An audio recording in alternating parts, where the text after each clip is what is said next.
Assalamualaikum warahmatullahi wabarakatuh and good day. So we are going to continue with our second part in chapter 6 of the numerical methods, chapter partial differential equation or PDE. So we turn now to partial differential equation or PDEs, where many of the numerical techniques we saw for the ODE, the ordinary differential equation, both initial and boundary value problems are also applicable. So the situation is more complicated with PDE. However, because there are additional independence variable, typically one or more space dimension and possibly a time dimension. Usually space dimension is denoted by x and time is y or t. Additional dimensions significantly increase computational complexity. So it will be much more complex. For problem formulation also becomes more complex than the ODE, as we can have a pure initial value problem, a pure boundary value problem, or a mixture of the two. Moreover, the equation and boundary data may be defined over an irregular domain in space. First, we are going to establish some notation before we proceed. So for simplicity, we will only deal with a single PDE as opposed to the system of several PDE with only two independent variables. So we are going to have two independent variables. Either it is two space variables which denote by x and y, okay, x exists and y exists, or one space and one time variable which denote by x for the space and t for time. In a more general setting, there could be any number of dimensions and any number of equations in a coupled system of PDE. So we can have a lot of dimensions, and we can denote by u the unknown solution function to be determined and its partial derivative with respect to the independent variables by appropriate subscript. For example, ux equal to du over dx, derivative of u over in respect to x, while uy is du over dy, and uxx, okay, a second derivative of u in respect to x, or uyy, which is a second derivative of u in respect to y. Or we can also have a combination of these two independent variables uxy, where we have the second derivative of u in respect to independent variable x and y. So this is how we can denote our function in respect to the independent variables, and where we use u as the unknown solution. Classification of partial differential equation. So for partial differential equation, we can classify it by the value of the discriminant. Similar like any equation, we have the discriminant is determined by the value of b squared minus 4ac. In the general linear and two-dimensional second order PDE, okay, as I said, a linear equation is when we have the PDE which the dependent variable, where f or u is the one that is being differentiated, appears only in linear fashion. So it is not being multiplied by itself, but it can be multiplied by the independent variable such as x or t. Then it is a two-dimensional, okay, two-dimensional and second order PDE, means that the highest order for the differentiation of the equation is 2. So we have a second derivative of u over x plus b second derivative of u over xy plus c second derivative of u over y plus d the first derivative of u over x plus e u over y plus f u plus g equal to 0. So basically this is the general linear two-dimensional second order, and all this is linear. So as we can see, all the variables is not multiplied by the dependent variable u. And we can denote this by auxx plus buxy plus cuyy plus dux plus euy plus fu plus g equal to 0. We can say that when the discriminant value b squared minus 4ac is larger than 0, we can say that the PDE is hyperbolic. If the discriminant is equal to 0, it is parabolic, and if it is less than 0, then it is elliptic. So in practice, this classification is not always so clean and simple. If the coefficient are variable, Okay, so let's say the value of A, B, C, D, E, F, or G is not constant, it is a variable, then we might have a variety of region from one to another. We may have one part is hyperbolic, another part is parabolic, and another part is elliptic. So it really depends on the coefficient, either it is a variable or it is a constant. And of course, the problem may be nonlinear or of a higher order of dimension. So it can be third order or fourth order of derivative. And nevertheless, these terms are often used to describe PDEs even when the meaning is not so precise. So we are going to stick with this general linear two-dimensional second order PDE as our main example through our lecture. So roughly speaking, an elliptic PDE describes processes that have already reached a steady state or equilibrium, hence time dependent. So we know that in a two-dimension equation, so we have ellipse is already reached a steady state. And for hyperbolic PDEs, describe a time-dependent physical process such as wave motion that are not evolving towards a steady state. So hyperbolic, so we usually have this kind of shapes. And for parabolic PDEs, describe a time-dependent physical process such as the diffusion of heat that are evolving toward a steady state. So for parabolic, it is evolving to reach a steady state. So hyperbolic, wave motion, time dependent. Parabolic is also time dependent, but it is a process to reach a steady state. And elliptic is a process that already reached a steady state or equilibrium. So the solution methods for PDEs, we are going to discuss on the solution methods for PDEs, and we are going to go through the application in some engineering field, especially in heat transfer. So analytic solutions are possible for simple and special or idealized cases only. So we can use analytic solution to solve any kind of simple and idealized, meaning that we put some assumption for the case, and to make sure the use of to make use of the nature of the equations, different methods are used to solve different classes of PDEs. The methods discussed here are based on the finite difference technique. Okay, so now we are going to discuss on the finite difference or elliptic PDEs. So we are going to use Laplace equation, which is elliptic. So elliptic equations in engineering are typically used to characterize a steady state with the boundary value problems. For numerical solution of elliptic PDEs, the PDE is transformed into algebraic difference equation.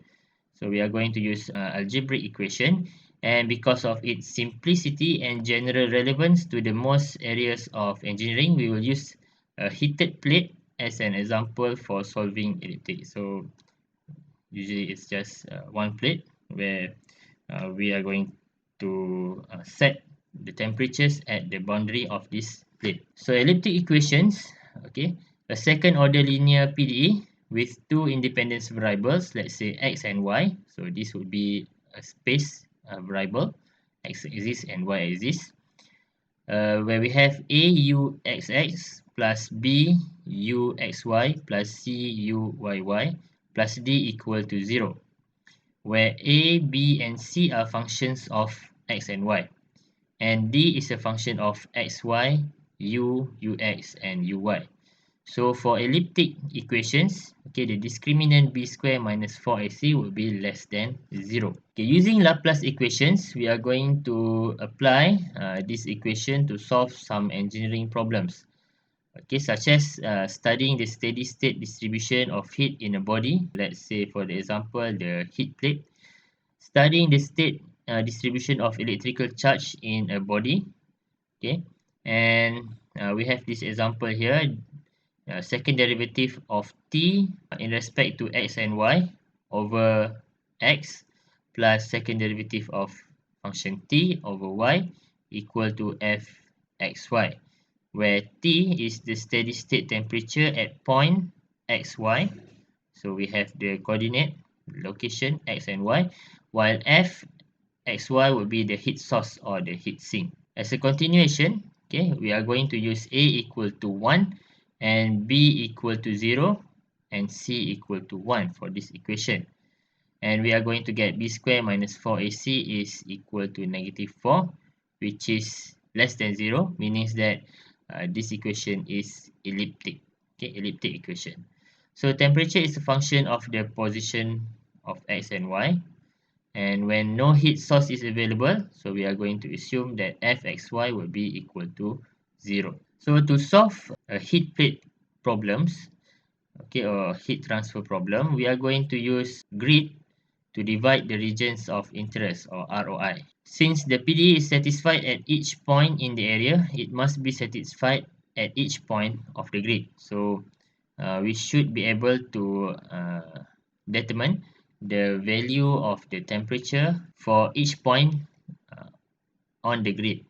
So a finite difference approximation is obtained at each grid point. So we are going to assume that second derivative of t over x is similar, or is equal to t I plus 1 j. So this is the first coordinate, minus 2 tij plus 2 plus ti minus 1 j over the differentiation of x squared. And similarly for y, okay, the second derivative of t over y will be t I j plus 1 minus 2 t I j plus t I j minus 1 over the square of the differentiation of y. So this is the grid that basically we are going to apply to the heat plate. So we are going to have a coordinate of x and y. Okay, x and y, where let's say we take a point ij. So I is the x-axis and j is the y-axis. So we are going to have 1, 2, 3, 4, 5 point that is related to the ij, where we take I minus 1j, I plus 1j, ij plus 1, and ij minus 1. So we are going to have the boundary condition starting from 0, 0 to m plus 1, 0, and we have 0, n plus 1, and we have the point at the end here, and m plus 1 and n plus 1, where this equation can be placed into the previous equation of the second derivative of dt over dx square minus plus second derivative of dt over dy square equal to 0.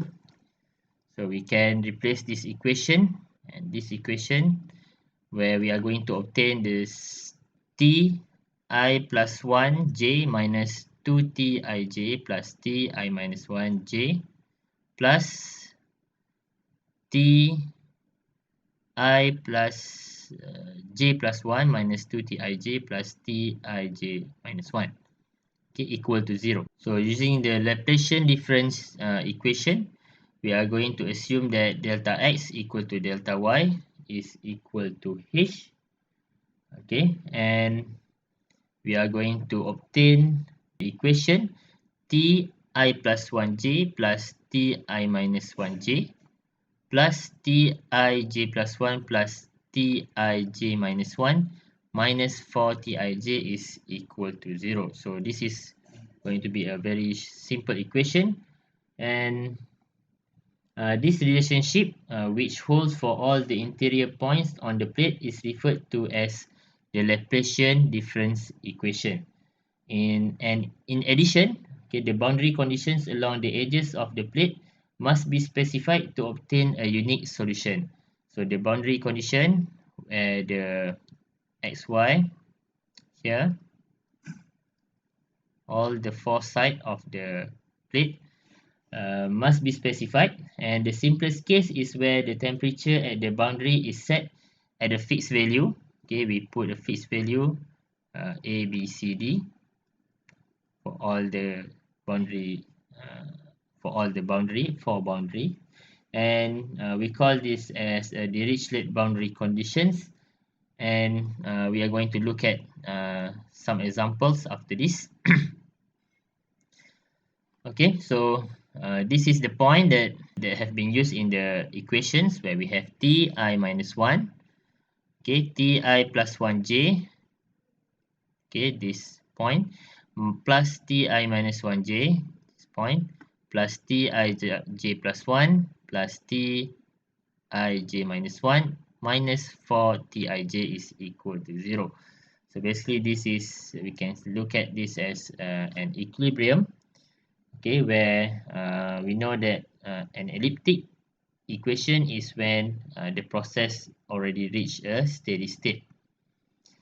So let's take a look at one example where we are going to apply the Dirichlet boundary conditions, and we are going to fix all four boundary of the heat plate at a fixed temperature or constant temperature.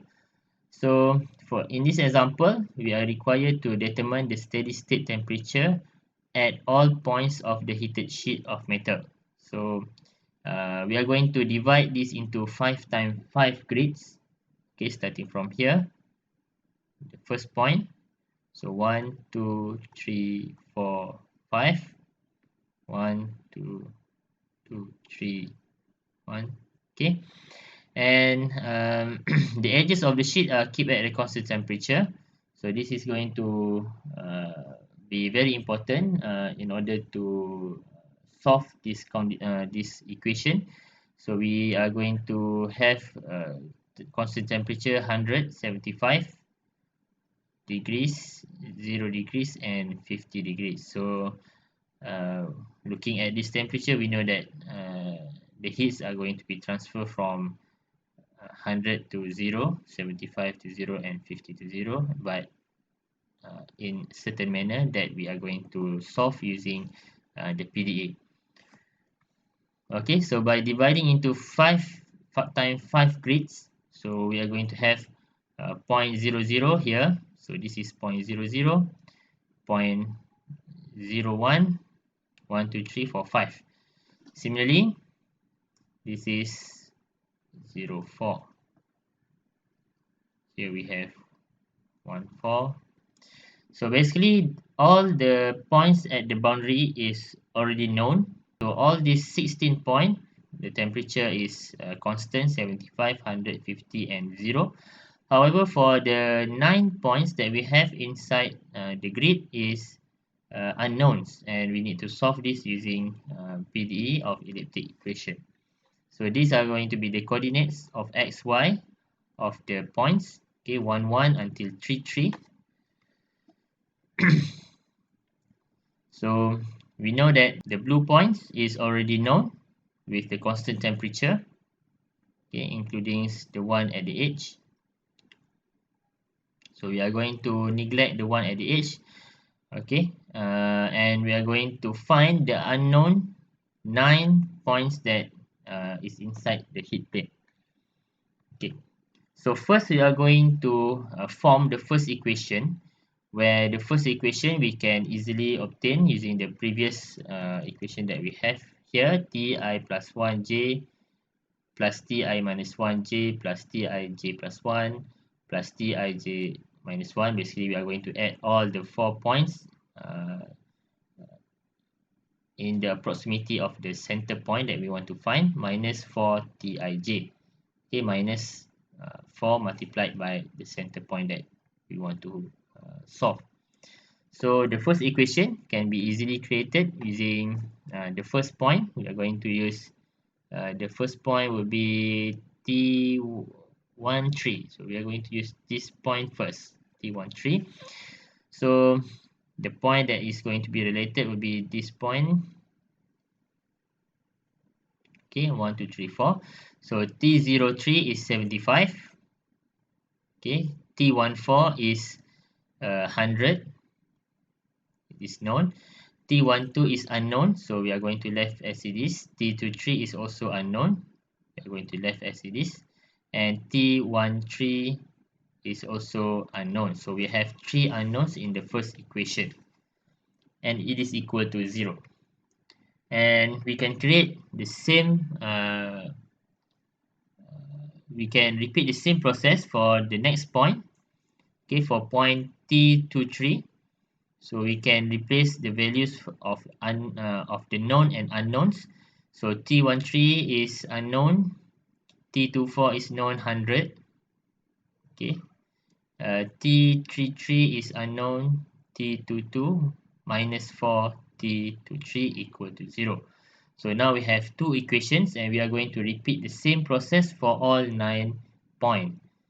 So after obtaining all the 9 equations for all 9 points, okay, we can proceed using matrix, okay, for the other interior points, and the result in can be shown in 9 simultaneous equation with 9 unknowns. So we have a matrix of 9 times 9 with 9 unknowns, T11 until T33. Okay, and we can have it is equal to 75, 0. So how do we obtain this equation? This matrix is from these two equation. Basically, we can just rewrite as T12 175, or we can remove minus and we get minus 1 and plus 4 plus 175.